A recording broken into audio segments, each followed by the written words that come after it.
Greetings. Welcome. It's another edition of Revolutionary Hoodoo, New Orleans Voodoo Secrets and Recipes. Come on in, come on in. The fire is hot, the water is a-boiling. It's time to put something or someone into the pot. All is a blessing. Come on in. Yes, welcome. Greetings and salutations. Alafia. Harambe. Come on in, Blog Talk Radio. Come on in, StreamYard. Come on in, YouTube, Facebook, Twitter. Where my co-hosts at? Where my co-hosts at? Come on in. Greetings, Matthew Ferguson. Come on in, beloved. Divine all peace and blessings. Yes. Where my co-hosts at, Blog Talk Radio? 845-277-9143. Where my co-hosts at? Where your webcams at? Come on in, come on in. All is a blessing. We're going to talk about predestiny. Yes, welcome, welcome. Out of bondage and now I am free. Da da da da da da da da da da da da da da. Come on in, y'all. Welcome. Thank you, Diane Cameron Elam. Diane Cameron Elam wrote and performed this theme song. Diane Cameron Elam. Thank you, beloved. All is a blessing. Come on in, come on in. Welcome, greetings, Shamafia, beloved, Alafia, Boru, Aboye, Aboshishe, Ache. Come on in, yes. All is a blessing, all is a blessing. Come on in, come on in. Yes, welcome, welcome, greetings and salutations. Paleo, Paleo, Yahuru Waku, Yahuru Waku, Jumbo, Jumbo, Aquaba, Aquaba, Baboni, Kedu. Come on in, wherever you might be. Welcome, Morocco, come on in. Thank you, Ghana. Come on in. Yes, Niger. Come on in. Nigeria, always a blessing. Cameroon, thank you, thank you. Come on in. Ethiopia. Come on in. Kenya. Welcome, South Africa. Welcome, UK. Welcome, London. Welcome, US. Thank you so much, Paris. Come on in, come on in. All is a blessing.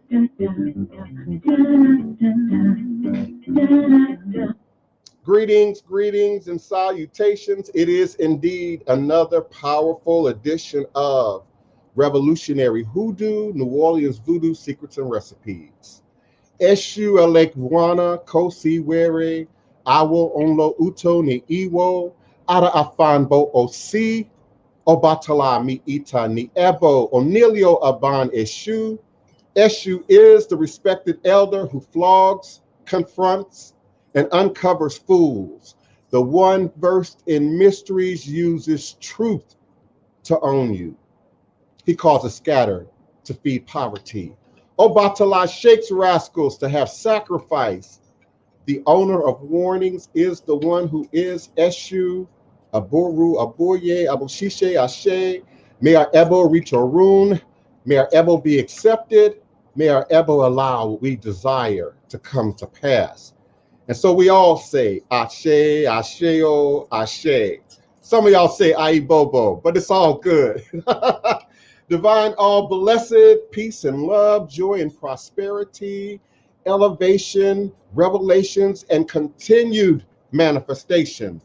You are listening live to the Divine Prince, Pan-African Spiritualist, practitioner, author, and advisor, Elagoon, Oloye, Hoodoo, Obeya, Bokur, sharing with you in all things spiritual, mystical, metaphysical, cosmic, evolutionary, revolutionary, healing, and holistic from a Pan-African Hoodoo world spiritualist perspective, understanding that all is truly and indeed a blessing. If you can just see beyond the veils, for it is all just an illusion and a test and one of the greatest divine mysteries of this life cycle. This is indeed my constant prayer, my mantra, affirmation, reverberation, reiteration, and it is my ever-living reality. It is crucial to the very foundation of my understanding, my being, my walk, my work, my demonstration along this divine, all blessed life path and journey. It is how I, the Divine Prince, make sense out of all that we're challenged with here in our daily existence on Mother, Father, Earth. And it is my personal place of power and understanding. It is the place from where I begin. It is the place from where I realize and crystallize all my endeavors, understanding that I and I alone create and co-create my divine destiny, and I alone create and co-create my divine all blessed reality. And so it is. Ashe, ashe, oh ashe. Let the gods say ashe. Let the goddesses say ashe, oh ashe. Indeed, I am broadcasting with you this Monday, January 25th, 2001, and I am emanating and vibrating with you and for you live, virtually, verbally, cosmically, quantum universally from this working temple of the house of the Divine Prince, Thai Potions, Hoodoo Central, in this legendary, historic, beautiful, and most enchanted city in America, New Orleans, Louisiana, the land of my ancestors and those who came before me along this Hoodoo Obeah life path and journey, passing down the great Obeah stick along with the knowledge of the life-giving, healing herbs, plants, rituals, minerals, spirits, and indeed my beloved Denise Augustine would say, our sacred stories, our sacred stories. And to book your tours plus experiences, please do visit us at www.oursacredstories.com. All is truly and indeed a blessing. I welcome each and every one of you individually, collectively, remembering that the creation of sacred space is critical to all that we do, who we are, where we be, how we manifest in this world. And so, as we begin to move forward in another powerful edition of Revolutionary Hoodoo, New Orleans Voodoo Secrets and Recipes, let's be mindful of the ancestors and the mighty, powerful shoulders upon which we now have our being. Greetings, beloved Naja Amistad. Big Queen is in the house. Come on in, Big Queen. All is a blessing. I welcome each and every one of you, Martha Martinez, Naja, Stephanie Sewell, Tangerine Bliss, Neophyte Bocour, welcome, beloved. Come on in. Craig Burns, welcome, welcome. Jennifer Anderson, welcome. And please, let's send out powerful prayer and ritual for Hoodoo occultism, for his entire family, and particularly for his daughter. We must be careful. We must be concise. We must be knowledgeable about the weather in which we live. You wouldn't send your kids out into a thunderstorm unprotected. You wouldn't drive out in the middle of a hurricane unprotected. And please remember, the weather that we now exist in, it's not always something we can see, hear, smell, or detect. Please take this COVID-19 and all of its new manifestations and variations, take them very seriously.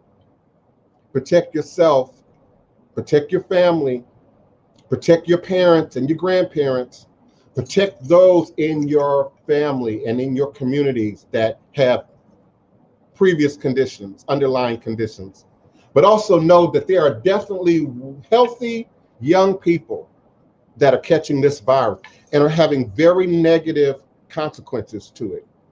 So let that not be this group. Since March of last year, it ain't this group, but anyone who might hear us, who might be privy to this message, protect your family.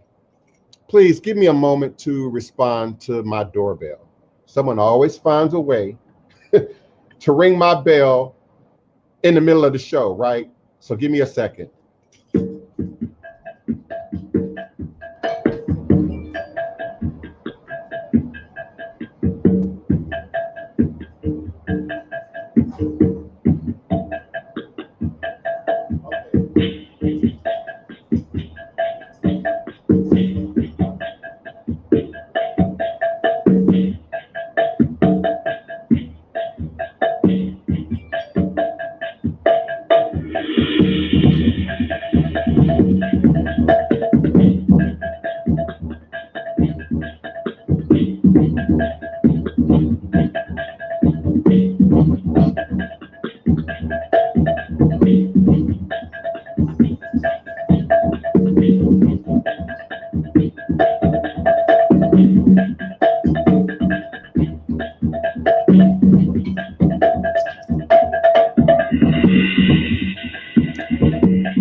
Thank you for your patience. Thank you for your patience. All is a blessing. That's my lawn care team. I know you all know I garden and I spend a lot of time in my garden and in my yard, but I still got to have the grass cut, have the elephant ears trimmed back. So please forgive me for that momentary interruption. Greetings, S. Marie. Welcome so much, beloved, for coming in. I'm truly honored and appreciative of those who are so committed to this sacred space that we create here at this noon hour U.S. Central Standard Time. I'm grateful. I'm grateful that when I'm not here, you all understand that I'm working in ministry. I'm grateful that you all understand that just because everyone doesn't call in or turn on their webcam or show themselves to be actively present in the show, indeed, the feedback that I continue to receive is about the power of this sacred space that we together create. When I start calling off countries, I'm not making that up. It's not wishful thinking. In fact, I'm going to share it with you just for a second. I'm going to share it with you. Wrong screen. I'm going to share with you who and from where we are being listened to. And so when I shout out Paris, when I shout out London, when I shout out Egypt and Ethiopia and Kenya and Ghana, it's right here. It's right here. It's one of the benefits of having Blog Talk Radio as a backup. It not only records all of our audio during the show, but it also helps me to sort of determine where we're being listened to from during the live broadcast as well as in archive. From Russia to South America, we are being shared with an indigenous spiritual community around the world. And for that, I'm grateful. Sometimes I'm human. I get in my flesh, I get in my feelings, I need a rest, I need a break. And then there's those emails, those text messages, those instant messages that come through social media asking, where are we? Showing their appreciation for what we discuss, what we talk about, the energy that we release in this space. So I'm humbled. I'm indeed grateful.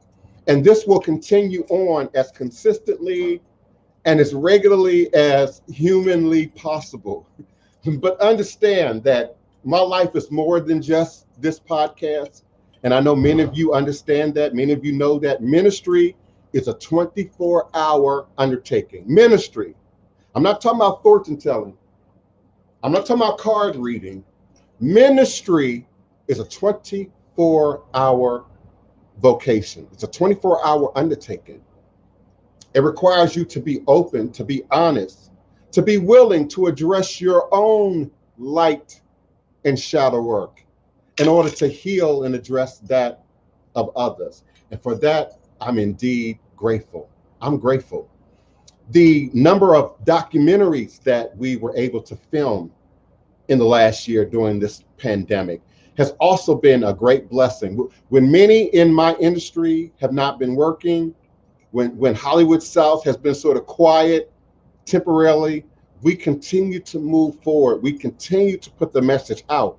We continue to put the truth out, but we also continue to connect globally in terms of ATR, traditional African-based religious systems. Listen, I saw a video circulating in TikTok in Japan chanting Orisha. They had bata drums, they had dancers, they had people who were possessed by Shango and Oya, and this was in Japan. So remember the power of our ancestors. Science says humanity was born in Africa. Science says that. Science says that. Archaeology says that. But when we look at the birth of religion and spirituality in the world, our ancestors own that. Our ancestors own that. And so that's why I say be careful when you go to a stream one way or the other. Be careful when you say I'm anti-religion. All religion ain't bad. It's just like saying I'm anti-black folk or I'm anti-white folk. All people are not bad. That's why we must have spiritual sight. That's why your third eye has to be open. You never know where your blessing is going to come from. You never know where your breakthrough is going to come from. And that's why today I want to talk about predestiny. Predestiny. And not from a Christian understanding of what predestiny is, but from a spiritual world understanding of what predestiny is. Predestiny suggests some things that many of us are not necessarily comfortable with. Predestiny indeed suggests that along with God and the ancestors, we choose our journey. We choose our experience. We choose our reason for being born and coming into this world and this existence to do something, to affect something, to heal something, to change something. Where people get uncomfortable with predestiny is people like me with a negative background, with a tumultuous childhood, with abuses under our heart. That's when predestiny becomes challenging. And I'm asked at least once a day, what do you mean? I didn't choose this. I didn't choose to be violated. I didn't choose to be abused. I didn't choose to come into a world and be a target, as many of us perceive ourselves to be. But indeed, we did choose the right circumstances, the right fertilizer, the right soil, the right seeds, the right hands to nurture and till the land so that we can step into ourselves. Just think of all the well-known individuals that we know, like an Oprah Winfrey, for instance, with a tumultuous background, with negatives in their childhood, who rose above, who grew beyond, who took that mess and turned it into fertilizer in order to bring forward who and what we are today. Please forgive me with the chat. Something weird is going on with the chat. I don't know what it is. I think I just fixed it. And so we want to talk about predestiny and not just asking me to speak on the work, and particularly that shadow work. I say all the time, there is no light work without shadow work. There is no shadow work without light work. The two go hand in hand. People ask, well, What's the difference? How do I know the difference? How do I identify the work in my own life, in my own path? And so I say you ask yourself these 5 questions. First thing in the morning, if you're blessed enough as I am that you don't have to wake up to an alarm clock, you aren't necessarily woke up by your partner or your other housemates or your children, but find a way when you first realize you're waking up, if you can, even before you open your eyes, and ask yourself these 5 questions. I ask myself these 5 questions every day. How do you feel? How do you feel? Do you love life? Do you love life? Are you happy to be here? Are you happy to be here? Are the ancestors still with you? These last 2 are a little bit tricky. Are the ancestors still with you? And the last question is God still in control? Is God still in control? Now, this is how you identify your work. Now, if you can answer these questions lightly, happily, positively, without reservation, without hesitation, you're probably operating in light work. And therefore, you spread the light. You share the light. You are indeed the light. But if you cannot answer these questions without hesitation, without reservation, and without a less than healthy response, that's your indication of shadow work. That's your indication that you need to do shadow work. And we must be man enough, woman enough to be honest, not with me, not with anybody out here, but with yourself about your answer to these questions. And when it's shadow work, you then have to start asking the next set of questions. How do I feel? Why not? Why don't you feel well? And if it was your child, if your child say, Mama, I don't feel good, I don't want to go to school, you're going to say, why? What's wrong? What hurts? Is it your head? Is it your stomach? What's the problem? What's happening at school? Is it a bully? Is it the teacher? You would ask questions as a parent. You would ask questions. So you've got to be willing and honest enough to ask those questions of yourself. What hurts? What is the source of the pain? Why don't you love life? And then be prepared to address those answers, those responses. I'm gonna be honest, I ain't never been able to answer these questions until recently, without hesitation, without reservation. Everyone has a level of shadow work to address. Everyone has a level of light work that we must address. So I appreciate any opportunity for growth. One of the things that I sort of took on as a personal character trait is my desire to drive through an issue, to go right through the middle.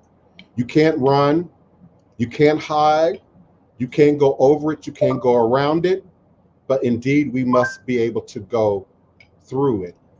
And that's what makes us gods and goddesses in the universe. That's when you fully stand up in your power. Predestined or predestiny can be applied in many areas of our life. You know, it is the musician, Michael Jackson. Who was Michael Jackson at 5? Who was Michael Jackson at birth? He was indeed the Michael Jackson that we all have come to know and understand. But it's a process of growing into, stepping into yourself and your journey. You were already born prosperous. You were already born successful. You were already born ready with all the tools necessary to defeat the devils in your life, to defeat the dark areas in your life. It is just an illusion that prevents us from stepping into the light. It's just an illusion that prevents us from stepping into the truth. I like to compare it to athletes. Athletes put themselves through a set of predetermined sacrifices. It might be getting up really early. It might be what they're eating. It might be a restrictive diet. It might be the amount of exercise and energy that they put into their body, but it's a predetermined sacrifice. For some of us, that's too much. For some of us, running is too much. For some of us, adhering to a strict diet might be too much. And so I use that as an example of how we pick and choose our destiny. You don't have to be dissatisfied. You don't have to be unhappy. You don't have to be in a negative place. And I had a client ask me yesterday, well, what is that about? What's really going on? And I said, using some of the words of one of my beloved godmothers, you're getting too much out of that. You're still benefiting too much from holding on to the pain, holding on to the past, holding on to what is and what is not, holding on to I didn't have what I needed, at 12, and now I'm 39, 49, and we're still living in the past. We talk on this show about quantum metaphysics a lot. And Einstein is the one who mathematically mapped out the reality that in order for this existence, this reality that we all live in and share to be true, we must live and exist in at least 11 dimensional spaces at once. And I must say inter and intra-dimensional spaces at once. Because indeed, right now in this moment, the past and the present exist right now in this moment. Now we can go and talk about 2020. What happened back then? That's the past, which is now a memory, which now can't, go back and be adjusted, changed, redone. We can think about the future. We can plan for the future. We can dream and we can fantasize and we can have illusions of how our future will be or should be or could be. But indeed, we're living in a dream. Until it stands with us in this present moment, it's no longer real, or it's not real. Be careful about what you say. My godmother likes to say, be careful about how you tell your story. Be careful about how you tell your story. Are you telling your story that keeps you perpetually the victim? Are you telling your story that keeps you perpetually the oppressed? Or are you telling a story that creates and recreates a reality that mirrors your best interests in this present moment in time, space, but also as we move forward? I've always been Divine Prince. I just have not always been able to stand in the truth of Divine Prince. I've always been who I am, but I've not always been able to stand in the truth of who I am. And sometimes the distractions got in the way. The past got in the way. The trauma got in the way. The oppression in society got in the way. The illusion of lack got in the way. And when I was able to move beyond those areas of shadow and darkness, my reality is different today. I see clearer today. I'm more hopeful today. And when I tell my story, even those dark, shadowy, negative aspects of my story, I even tell that differently today. Because without that, I wouldn't be here. Without that, I wouldn't be here. I would not undo any aspect of my past if it meant I would be where I am right here in this present moment in time space. I would not redo any aspect of my past, understanding that just one change could limit or prevent where I'm going. The future, the blessed future that I am now creating and self-creating and walking into. Yes, Solitaire, I hear you, beloved. Welcome, welcome. I love my astrologers, and particularly my serious astrologers who understand that it's more than just the horoscope, and who are paying attention to the planetary bodies and the universal movement in this world, because indeed it plays into our reality. There are real well-known politicians, Lincoln, Reagan, who utilized astrology. Some of you don't know that. Many of the decisions that Nancy Reagan was able to impress upon her husband came through the astrologer. Abraham Lincoln not only visited astrologers, but during that time, seances were very popular. Misas and seances. And so your former president, Abraham Lincoln, and his wife would visit these seances. And it's rumored, I don't know to what degree it's factual, it may very well be, but he was warned about not taking action as it related to the freeing, the emancipation of the slaves, and that this came through a psychic seance, Misa type environment. When we look around the world, JP Tarot, I never thought we would be having this reality. When I think back 15 years ago, you know, it wasn't a whole bunch of fortune tellers, it wasn't a whole bunch of psychics and tarot readers. Maybe that little house at the end of the block, maybe that office space, you know, up on the main road. But today it's everywhere. It's everywhere. If we believe Instagram, everyone's a reader. If we believe, you know, Twitter, everyone's a hoodoo practitioner. If we believe what we see. And so I am grateful for the advancements that have been made in terms of spiritual practice, to where we are being able to grow beyond what has just been impressed upon us, but indeed grow into ourselves and grow into that which is most natural and most organic to ourselves. Spirit can't be boxed, can't be contained, can't be limited, and it must grow. Culture, tradition, practices, rituals have a process, But spirit can't be contained. Spirit cannot be controlled. Predestiny suggests that all that we desire, all that we want, all that we need, all that we are was determined before we came into the womb. Before we came into the womb.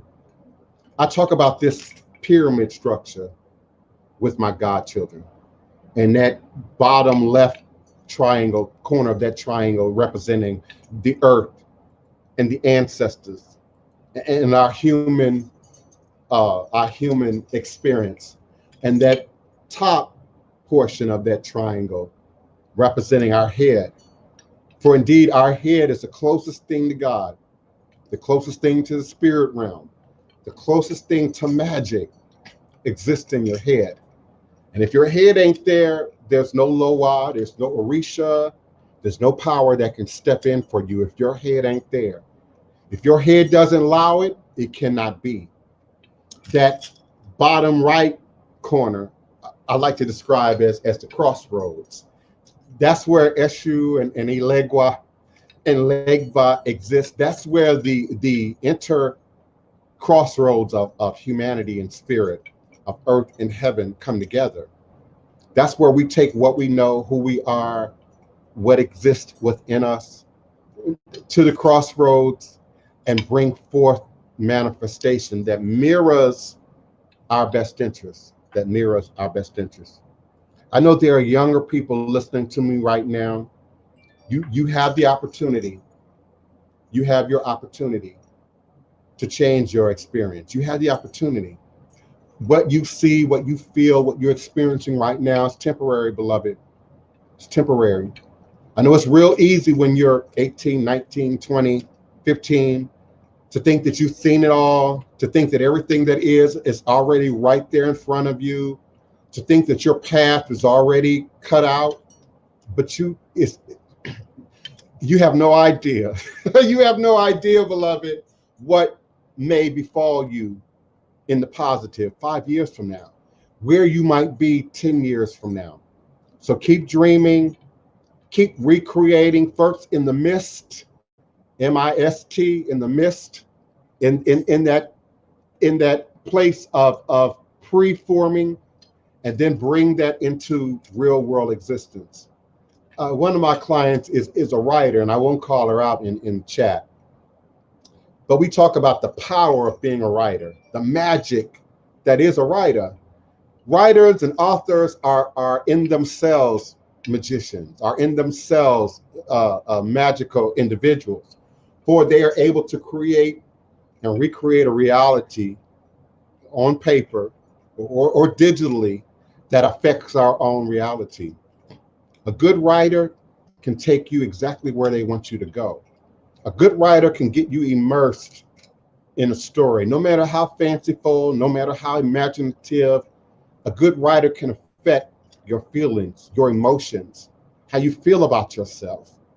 When we think about music and R&B and soul music and Aretha Franklin and many of the other performers of the 50s and 60s and 70s that fueled the Black Power movement, that fueled civil rights, that gave us a sense of purpose and understanding.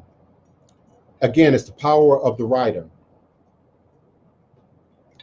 It's the power of the writer. Greetings, open 642. I didn't quite get the shotgun house, but I'll get it in a minute. I'll get it in a minute. I have Iyanla Vanzant in my head right now. I've been talking about Iyanla quite a bit in the last, I don't know, 24 hours. And for shadow work instruction, you know, the word shadow work, is that phraseology is really new. We didn't say that 10 years ago. We didn't say that 20 years ago. It's a new phraseology. And people often ask, well, you know, what teaches that? Where do I learn that? Where do I better understand that? And I often point them right to Iyanla Vanzant, and particularly her earlier books. One Day My Soul Just Opened Up. One Day My Soul Just Opened Up. In the Meantime was probably the very first Iyanla Vanzant book that I read. In the Meantime. And that's where you said shotgun house. I started thinking about the basement and the attic and how Iyanla used the symbolism of the house to describe consciousness, emotional consciousness, spiritual consciousness, and where we might be at any given point in this house that is our body, in this housing that holds God, that holds spirit within each and every one of us. So, you know, I'm always surprised, you know, that people still aren't familiar with these books. I think In the Meantime was written or published in 1998. But I invite you, particularly those of you who are questioning shadow work, who are trying to get through your own shadow work, In the Meantime by Iyanla Vanzant. Neophyte Bokur. A generation of broom-closeted conjure folks have finally found the courage to step out of the shadows and practice to show and prove. I absolutely accept and agree with that. And let that be a prayer. Let that be a mantra. For indeed, those who are stepping out of the shadows, who are coming out into the open, let it be authentic. Let it be a true demonstration of your journey. Let's grow, particularly in this community, beyond fortune telling. Let's grow beyond, you know, getting quick readings, and let's indeed step into our truth. Some of you are still challenged with, what will mom say? What will my family say? What happens when my church folks find out? And I like to reword that question. What happens when your church folks find out you've grown? What happens when your church folks find out you've evolved? What happens when your family finds out that you've decided to rise up to a newer level, to a higher level of self and being? For indeed, in my vision, that's what's happening. This should not be an option to organized religion. This should not be an option to, you know, what has already been impressed upon us. Let it be something that we indeed grow into, experience on a very personal level. You know, I talk about the ancestors. The ancestors promote voodoo. I don't come on here and sell voodoo or market voodoo or call me now, you know, on my Miss Cleo 800 number. I let the ancestors do the work. And that's why we speak probably 50% of the time on this show, amongst many other topics, about the power of the ancestors. Your ancestors already are real, already are evident, are in your blood. And science has caught up to voodoo and now understands that ancestral memory survives in the blood. So some of your most tragic emotional connections reside from your ancestors. Some of your most powerful connections, some of your most powerful skills and gifts and personality traits come from, indeed, your ancestors. And sometimes we are held down by stuff we didn't create. Sometimes you're held down by your mama's issues, your daddy's issues, your great-grandparents' issues. And when they don't address their stuff, excuse my French, shit rolls downhill. It then is passed on to the next generation. It's passed on to your son, it's passed on to your daughter. And I'm grateful for those clients and students who understand the power of that, who understand that though you might not be exactly where you need to be in this moment, if you already have children, they're watching you, beloved. They're watching you. They're watching you. And even when they were in the womb, Iyanla likes to say, they marinated and bathed themselves in the amniotic fluids, full of the energy and experiences of mama and dad. And sometimes we don't talk about, meaning the parents, we don't talk about the past. We don't talk about where we were personally during that time where you were marinating in mama's womb. And that is indeed passed down to us, indeed. So do your work. I applaud you in doing your work. I honor you in doing your work. I honor you in responding to spirit, so that that is not continued on, so that what's good, what's healthy, what's beneficial indeed will continue on. Tangerine Bliss, as I go through my shadow work, I wonder if the flashbacks are spiritual or PTSD. Is there a way to decipher the difference? There is, if I'm understanding your question. Now, I don't expect you to answer me back, but ask yourself, particularly when you use the word flashbacks. Flashbacks to me suggest something that's real and that you experienced prior, in your childhood up until now. So indeed, when you're doing shadow work, when you're doing ancestral work and divination, people will have dreams, people will have flashbacks, people will begin to remember things that they had forgotten, things that they had become disconnected to. And not just darkness. As I move through my shadow work, I begin to remember the positive things that happened in my childhood, that the negatives often crowded out. Sometimes when you have a really traumatic childhood and upbringing, you don't want to remember, you don't want to relive, you don't want to experience. And sometimes that grows and it takes over your entire human experience. So all I could remember was the negatives. All I could remember was the bad things my dad did. All I could remember was how my mom was powerless, to stop it, to block it, to prevent it. As I moved through my shadow work, in terms of flashbacks, Tangerine Bliss, not only did I remember those dark areas that I had to heal and move through, but then I began to remember some of the real positive things that we all forgot.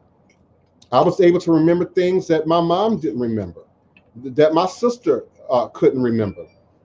So when I see the word flashbacks, that's my response. Now, PTSD is a whole nother category. Post-traumatic slave disorder or post-traumatic stress disorder, often referred to, again, those negative traumatic experiences, and then how your body processes that. Your body responds to everything we say, everything we do, everything we think about. There's an internal response in your body. And so there is indeed powerful work, shadow work, like tapping, for instance, that one could do to remove the PTSD aspect of your question. Those parts that are absolutely negative, toxic, have an ongoing toxic feeling on your life. Let me give an example. There was a time I couldn't listen to gospel songs at all, especially during my 30s. I completely blocked out gospel. I didn't want to hear gospel. I didn't want to know anything about gospel. I didn't want to respond to gospel because it reminded me of my past. It reminded me of my days in the church. It reminded me of my upbringing. And so in terms of PTSD, it brought up negative feelings for me. There was a time back in my 20s and 30s, I didn't want to know anything about Father's Day or Mother's Day for that matter. I often worked on those holidays and dared you to bring it up. Often worked in a work environment where there wasn't space to discuss holidays, to discuss things that would remind me of what was lacking, what was broken, my connection to my past. And so that's PTSD. As I grew and done my shadow work and matured, today I don't have the same negative responses. There are certain Christmas songs that I still can't listen to. That Michael Jackson Christmas makes me emotional, makes me depressive. And so that's PTSD. And so PTSD can be handled through many ways. Therapy, medicinal medications, but also being able to do shadow work. Journaling is a critical point to shadow work. Write it down, take it out of that creative space and put it on paper. Sometimes that will shut down the PTSD. Sometimes that will shut down, the negative attachments to some of the information and memories that still are in your head and in your body. Write a book. You'd be surprised how freeing, liberating, cathartic writing a book honestly, and then giving that to the rest of the world to digest can also get that PTSD stuff off of your hands. Now there are much stronger, forms of PTSD, like veterans or people who've experienced wars, people in our communities who've witnessed murders and killings, all of which can be addressed through crystal work, shadow work, and of course therapy, and in some cases medication. And medication is not necessarily something that you take for your lifetime. I took medication for 4 years back in my late 20s going into my 30s. 4 years. It took 4 years of trying Paxil and Prozac and Wellbutrin and finding the right balance, and then being able to separate in terms of PTSD what was real, what wasn't real, what I had made up. Sometimes when we have negative experiences, we paint everything negative. And so, as I said just a moment ago, you don't remember those moments when things were good. You don't remember those moments, when things are going well. And so the medication with journaling and therapy allowed me to separate what was my stuff, what was my mama's stuff, what was my daddy's stuff, what was my sister's stuff, and what belonged to the world. And what belongs to the world. We all live and exist in the world. Nobody knows that and has a clearer understanding of that than me. And particularly when we look at racism, sexism, homophobia, biases, prejudices, it's really easy to paint a whole group of people as one thing. It's real easy to paint all Black women as angry Black women. And some of us embrace stereotypes. Some of us stand up in the stereotypes. Some of you have embraced nigga and don't have a problem using it and standing in it and expressing it. But we've got to be clear about what's our stuff and what belongs to others. You got to be clear about what's really your doing and what's others, especially the empaths in the room. Naja, especially the empaths in the room. Because sometimes you wake up on the wrong side of the bed. Symbolically, it ain't even your bed. Sometimes we wake up with these feelings in the morning and we aren't clear where that comes from, who that came from. You may have just, survived a war in your dream and you wake up, with that war-like energy. And that's why I implore you, I invite you to ask these questions. And not just when you wake up in the morning, when you catch yourself not feeling a certain way, when you catch yourself being a little, dicey, a little, intense, ask yourself, how do you feel? How do you feel? Do you love life? Are you happy to be here? And you're free, you're welcome to change these questions up just a little bit. How do you feel in this moment?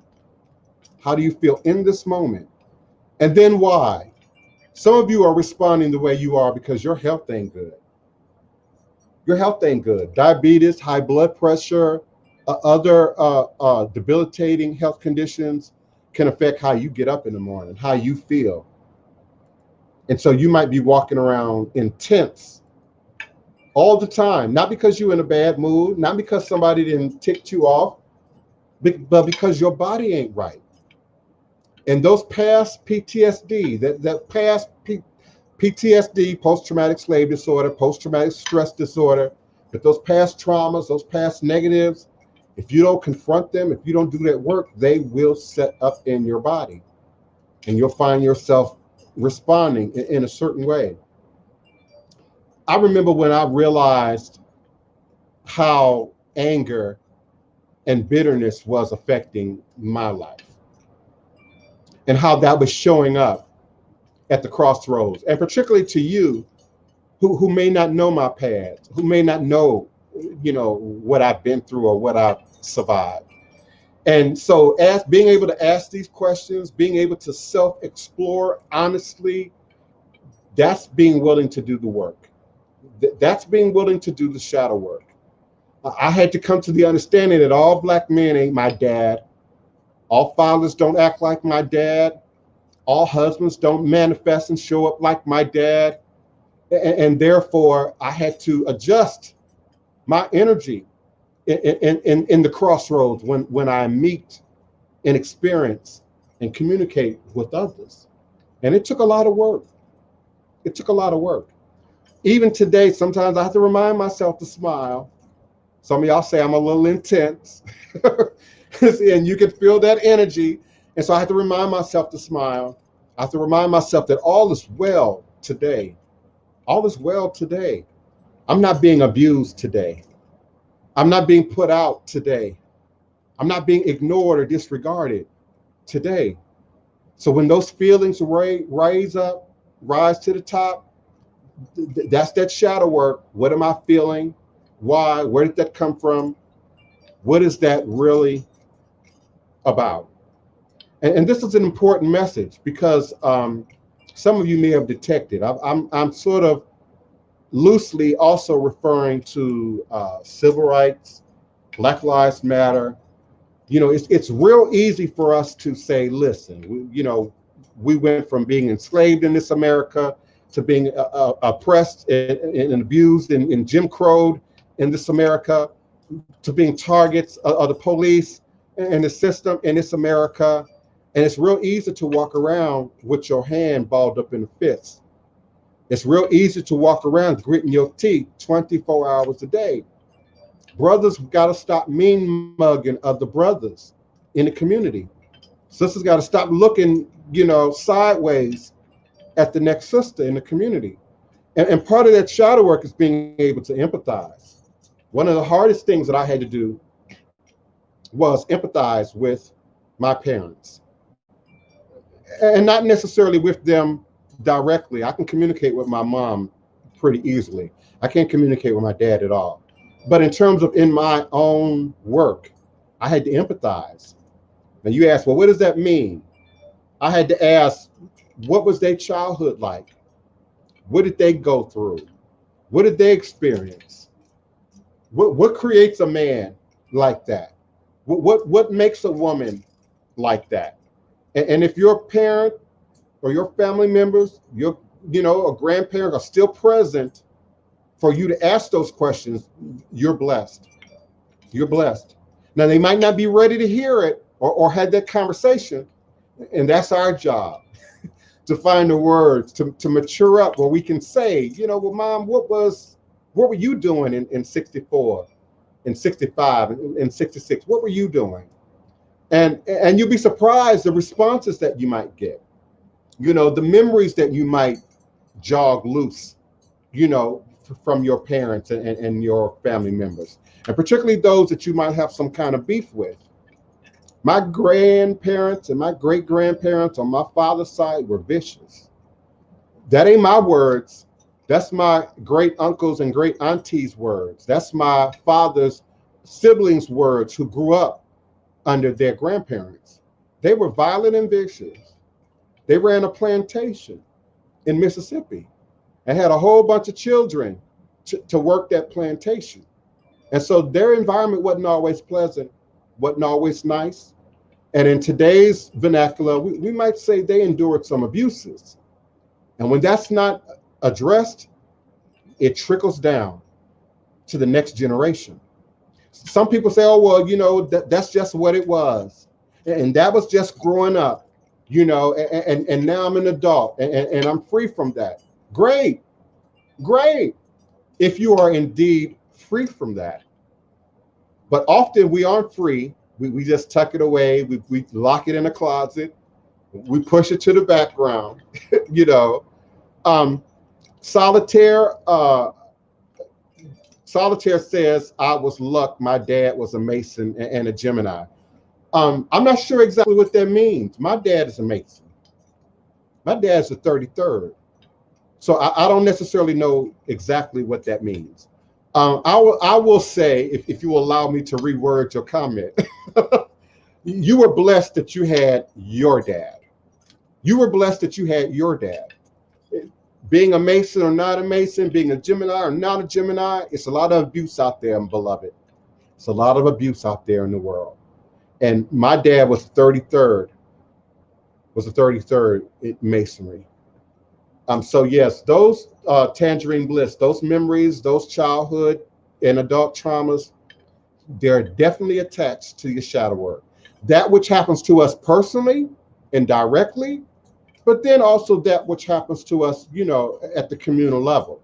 Every time someone gets killed again by the police, I feel that. I personally have never had a problem with the police.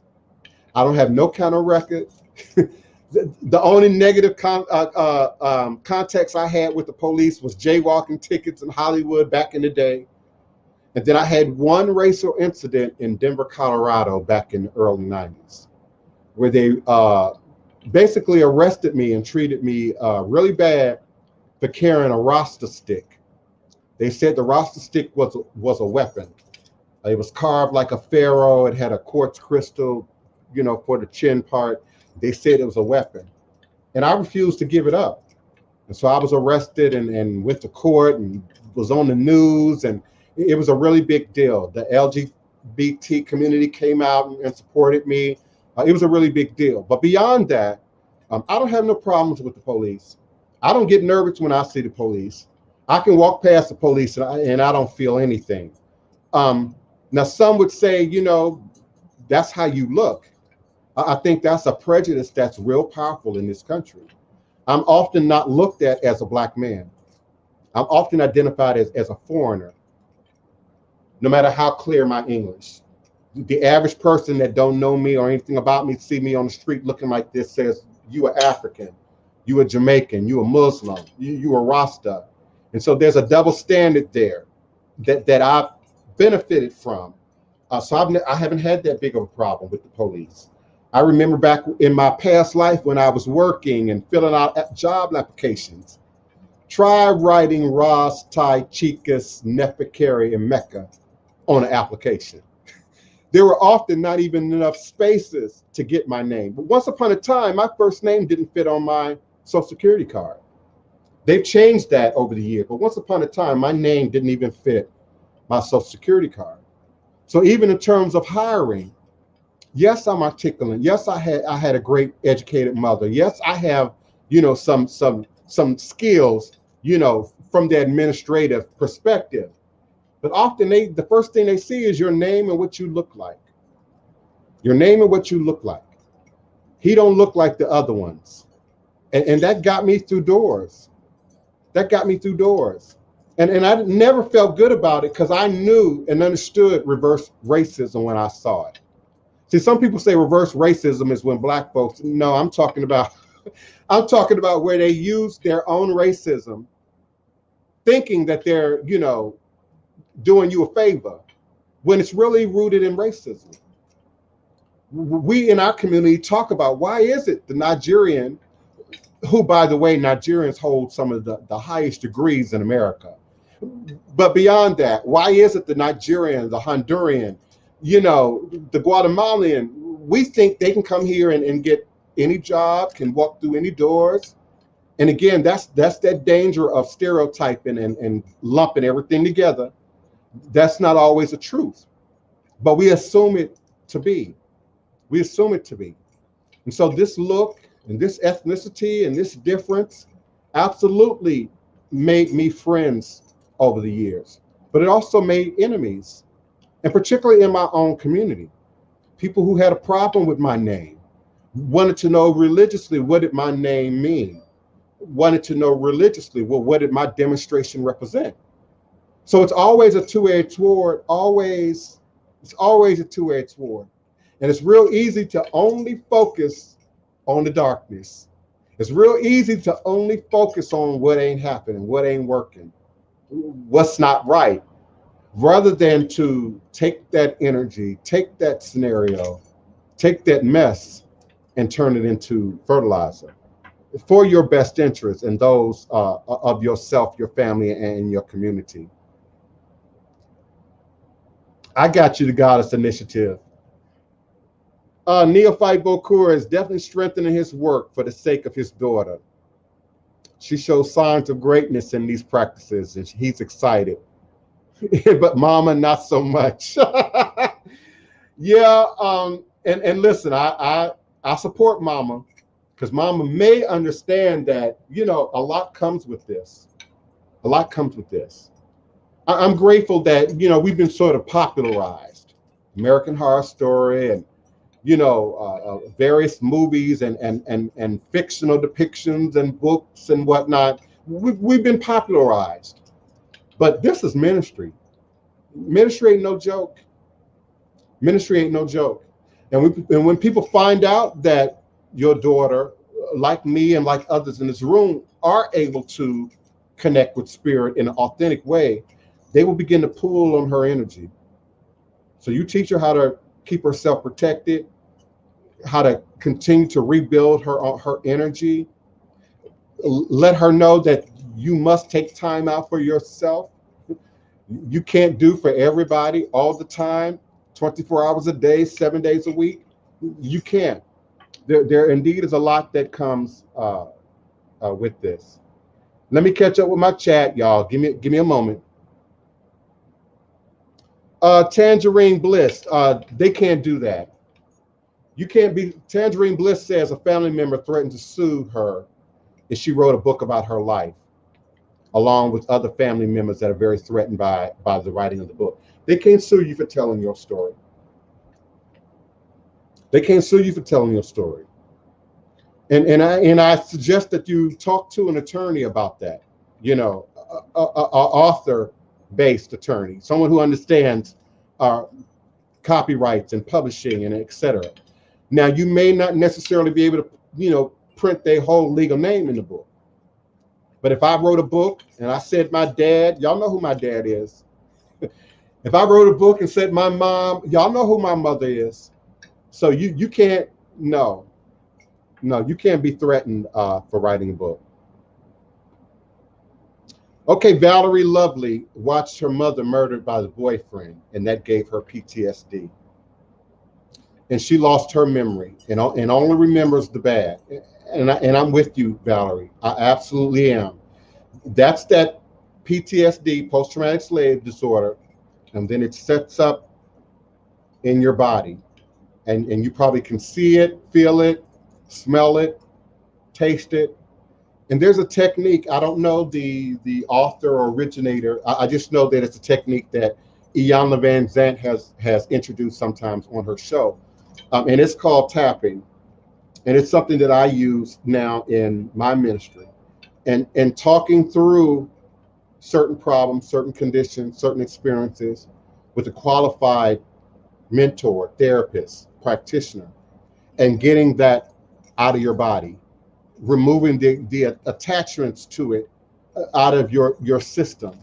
Doesn't mean that you will forget, but you might be able to remember without only remembering the negative. You might be able to remember, the good times you had before that happened. So I'm with you, beloved. I'm with you. And please send me an email if you need to. divineprince@houseofthedivineprince.com. I'll be more than happy to work you through that. The Goddess Initiative is very glad that I mentioned the made up part. Yeah.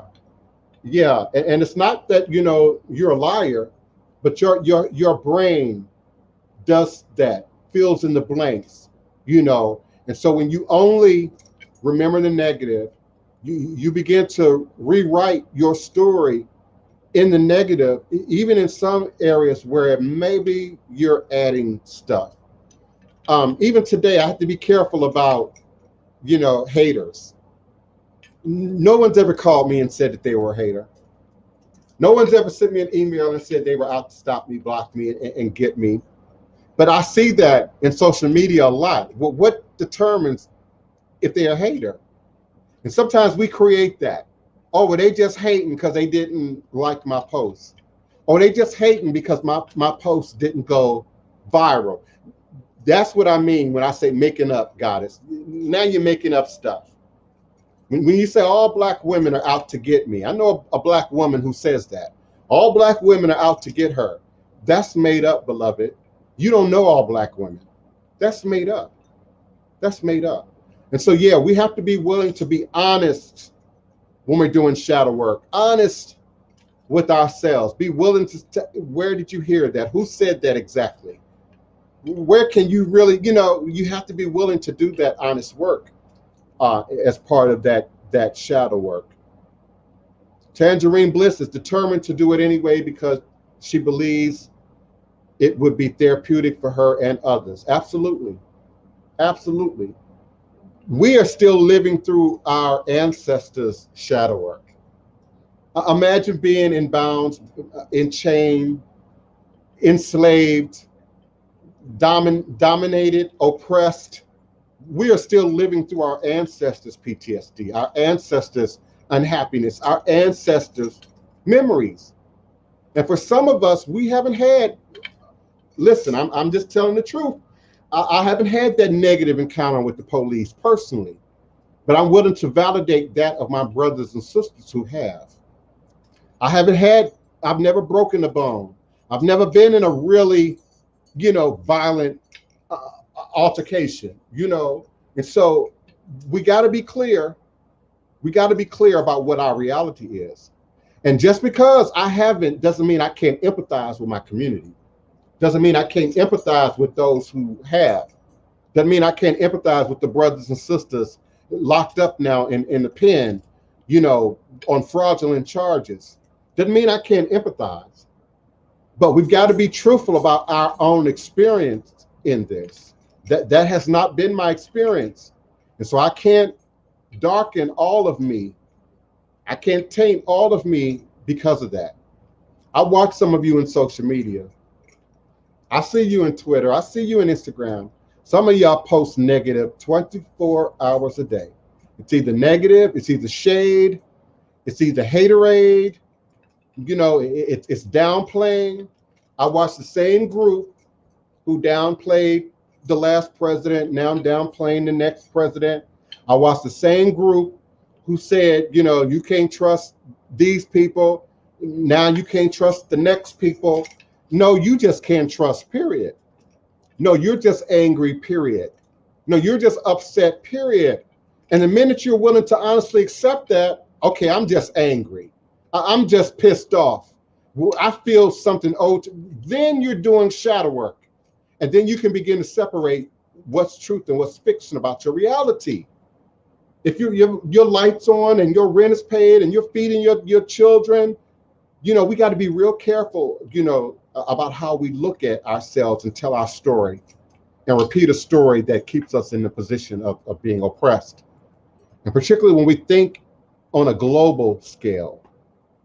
When I think about poverty worldwide, when I think about oppression worldwide, when I think about what I have easy access to right here, that my brothers and sisters in Nigeria or Ghana, you know, or Liberia, you know, or Uganda don't have easy access to. I can have food delivered right to the door. I can have medication delivered right to the door. I can have almost any item of furnishing or equipment that I might need delivered right to the door. And so be careful, you know, people of color, when you say, well, we're not Americans. We built this. My ancestors built that Capitol. My ancestors built that Capitol. I am more American than the Patriot. I am. That doesn't mean I agree with the system. That don't mean I support the system. That doesn't mean I don't, you know, want and expect change in the system. But my ancestors built that. My people built this country. And so be careful. Be careful when you say you're in it but not of it. Be careful when you say, oh, that's not our battle. That's on them. No, when they raided the Capitol, they raided your house.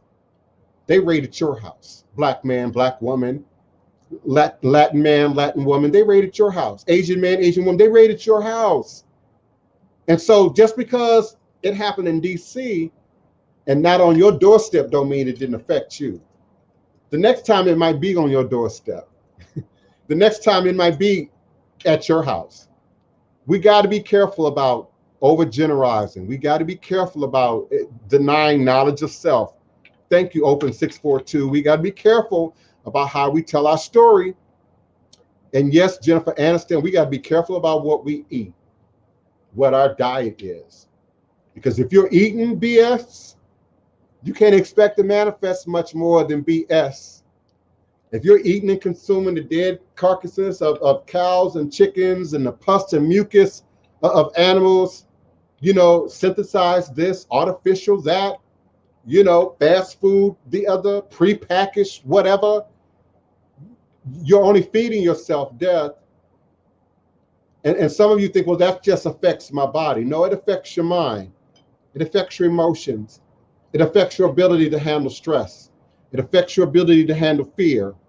Vegans will tell you if an animal is raised and cared for in fear, that fear is in your food. And you're now consuming it. Some of us can't get our mind right, can't get our attitude right, can't get our emotions right because we won't get our diet right. We're eating food that is designed to depress and oppress. Please give me a moment to respond to the doe one more time.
Thank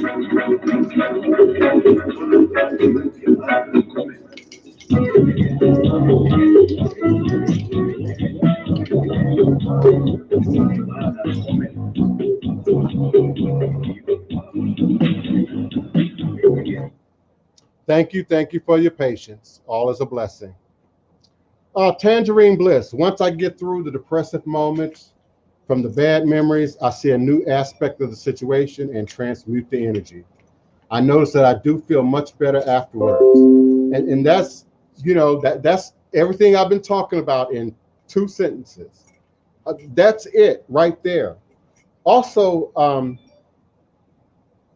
as I was walking through, I was thinking about predestiny, and we being exactly where we are right now in this moment, to bring forth life, to bear fruit, to write books, to produce movies, to create businesses.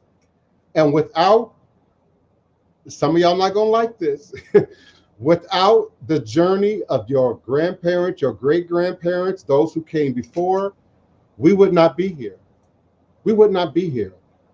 Some would say that we are a new ethnic group. We are a new race of people. We are a new way of being as descendants of indigenous people, as descendants of our ancestors here in this America. And we have an opportunity to do something that then affects everyone else on the planet, all the way back to South America, all the way back to Africa, all the way back to Asia, every corner of the planet. And so we must be careful about how we tell our story. We must be careful about being present in our story and understanding that we have an opportunity to transmute. I like that word, transmute, tangerine bliss. Shadows into light, darkness into light. Greetings, beloved. Welcome. Please forgive me on the pronunciation of your name. You know me, Mystic Tish. Welcome, beloved. We appreciate you.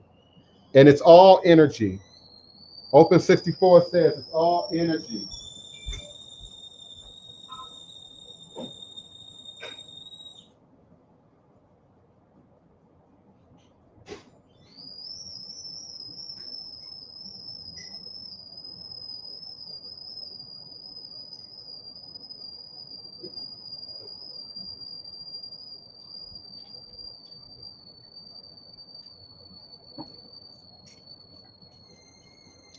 Solitaire. My trick is to sit with the fear and work with moon energy. Any way you can do it, however you need to do it, just make sure you're doing it. Just make sure you're doing it. Blessings, blessings, greetings. Let's see, am I missing my questions?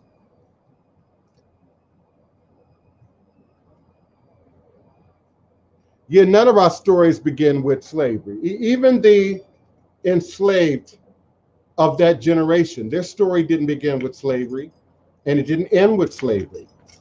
That's one of those things, Open 6642, that we over generalize in our community, that we hang way too much on. And so I agree with you. But for me, it goes without saying, it has never been our story. It has never been our starting point. We never grew up out of the Georgia soil, the Louisiana soil, or the Mississippi soil. So just the notion of, our story ends and begins with slavery was a trick in the community a few years back to create division and to create confusion. And particularly from that segment of our community, you know who I'm talking about, who says they didn't experience slavery, they people weren't slaves, and that they were born here. And I support born here. I just want to see the DNA reports. That's all. I support being born here. I just want to see the DNA reports. I found out really just in the last 48 hours that O positive blood. I have O positive blood. Me, my sister, my mom. So we can assume my dad would also have O positive blood. O positive is a regressive state. So if a parent has B or A or some other form of blood, then that would be the dominant blood type for the child.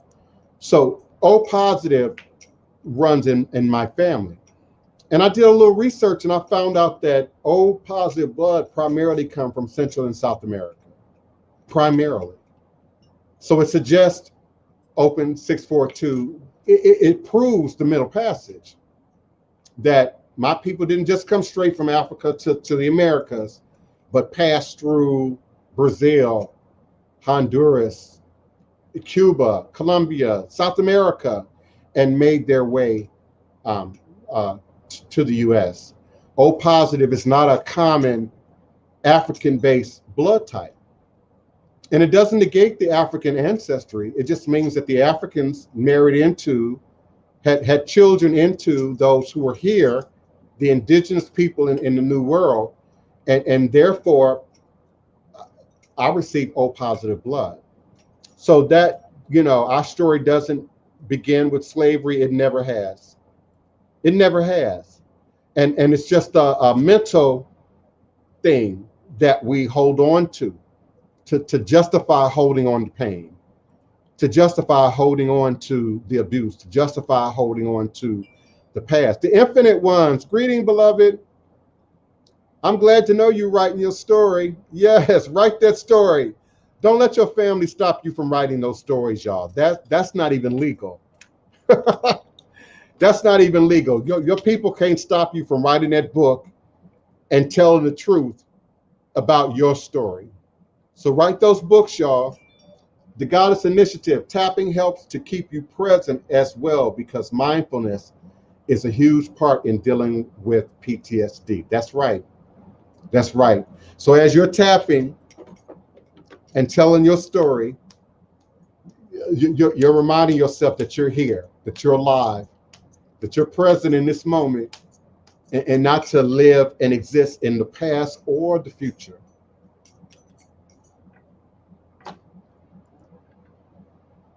Valerie Lovely, bless you. Yes, inner child therapy is a part of shadow work often. Inner child therapy is a part of shadow work. Many of our hurts, our pains, our tribulations, our blocks, our character flaws begin at age 5 and under. It is said that our personality, who we're going to be, is almost 80 to 90% formulated by the time you're 5 years old. Everything else is just learning your way into the environment that you exist in, have to live in. So that inner child therapy is crucial.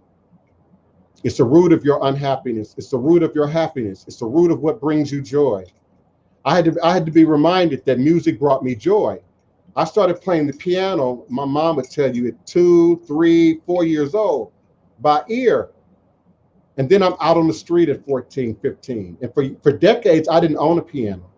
I didn't own a piano until I moved into this house. So in the last 3 years, and of course, having it in the house, playing on it, brings back shadow work, also brings back light work, but it definitely reminds me of being a minister of music. It reminds me of growing up. It reminds me of my childhood. The piano was my only outlet as a child. I was free to go in the basement and play that piano as much as I wanted, whenever I wanted. And that was my outlet. That was my vehicle of communication. Only then did I realize that it was useful in the community, useful at church, useful in the arts. Much later on did that element really stand up for me. And so I always thought, age 15 and younger, that I was going to be on TV, that I was going to be a performer, that I was going to be well known. Just had no idea how it's going to happen.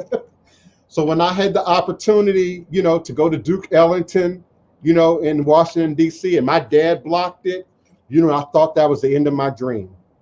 Thought that was the end of my dream. And then for 10 years, 15 years, I lived as if it was the end of my dream.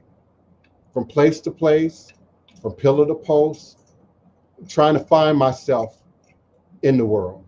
And so now I'm just now at a place where I remember what brought me joy. I remember what brings me happiness. I remember how consumed I was with dancing and performance back in the day. I have a secret I'm going to share. I don't know if I'm going to share it today, but just know it's coming.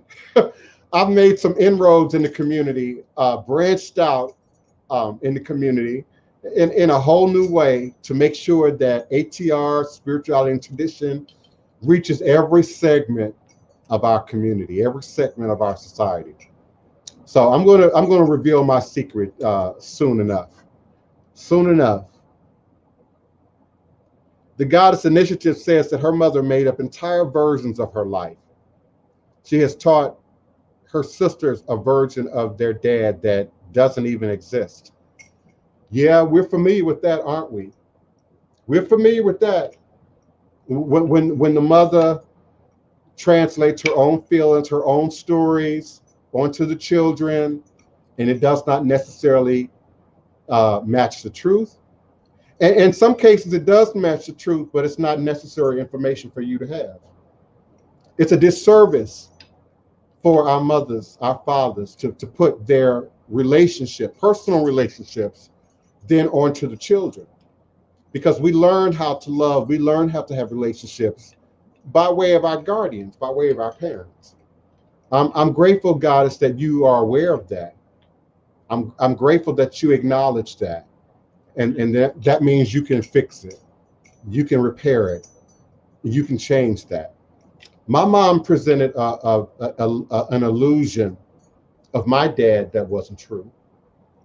People saw the well-dressed family with the nice car, you know, at every service, you know, at church. That's got to be the perfect marriage. That's got to be the right household. And it wasn't. It wasn't at all. And my mom protected my dad's bad image for years, knowing he wasn't a right guy, knowing he wasn't a right preacher, knowing he was doing some really crazy stuff, but protected that image, protected that look out here in the world. So it's just human. It's not a judgment of my mother or your mother. It's just human. And your mom didn't realize to what degree her versions of the story would affect you and your siblings, and how you would then carry that into your life and into your relationships. You know, we have to be careful about how we tell our story. We have to be careful about how we speak and tell our truths. Yes, yes, yes. I'm going to be going soon, y'all. So let me get your questions, your comments, and your requests. Chef Bougie, welcome, beloved. Thank you so much for being present with us. Yes, Solitaire, I do my teas, my herbal teas, usually after 4 p.m. because I'm a coffee drinker. So I might drink coffee all day and into the night. But I do my my herbal teas and concoctions usually in the afternoons and then into the evenings. Greetings, Fitness Fun Girl. Welcome. I really wish you were in New Orleans because I need some help. I need a personal trainer to help me to get some aspects of my body together. Yes, indeed.